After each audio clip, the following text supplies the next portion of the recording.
Okay guys, so today we're gonna be reviewing the Titan RTX. We got two of them, and also we got the Nvlink to see the actual performance on gaming and also for deep learning. So the price of this card is $2,500 each of them, including with the Titan with the Nvlink. We're talking about like $60. So for a total of $5,060, something like that. So this video card is focused for deep learning and machine learning, but of course we can use it for gaming and see the actual performance. The bump on this card compared with the Titan X is that now you get 24 gigs of RAM on each of them. So now you get 24 gigs of RAM compared with before the Titan X was 12 GB. Now 24 is a lot. It's a GDDR6, it's not an HBM2 memory, but it's supposed to be for deep learning since you use big batch files, and that increase you will need more memory on your video card. So this should fix that problem. And the TDP for this video card is 280 watts. And the thermal threshold that Nvidia had on the website is 89 degrees Celsius, with a little bit higher, and that's with just one video card. So we're gonna see actually when you connect two of them inside the computer how this temperature will affect to the second video card, since the card is on the top and the first one is getting the cold air, the second one will get a little bit hotter. We're gonna test that and see how this performs. So now let's start let's unbox the video card.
So what is the conclusion after all this test?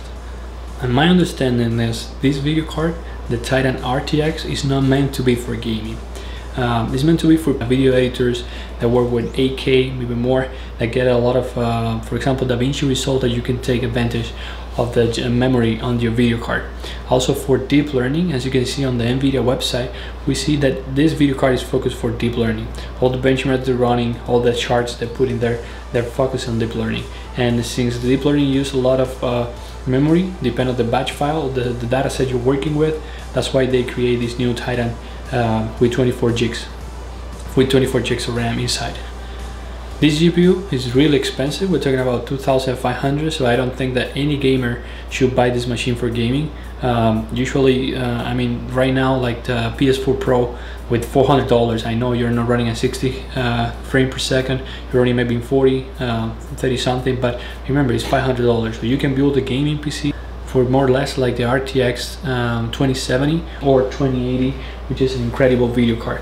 This card here is pretty good for what you're gonna use it for. As you can see, the benchmark on the ray tracing side on the Titan is almost the same that on the 2070, because the tensor cores inside they're almost the same for ray tracing, right?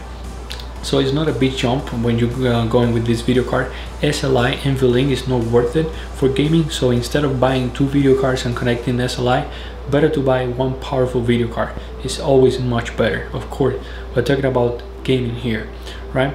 So as you can see, still with this card, with this expensive card, that we cannot play games at 4K highest settings with ray tracing and everything on. The most we could get was around 45 frames per second running games with that. I hope you like this video. If you like it, if you don't like it, and leave your comment below. I want to know what you think about this video card, if they're worth it or not, what happened with Nvidia, why they're raising the prices so much, and what we should see on the second generation, which for sure will be the big step for the ray tracing. Okay, see you in the next video.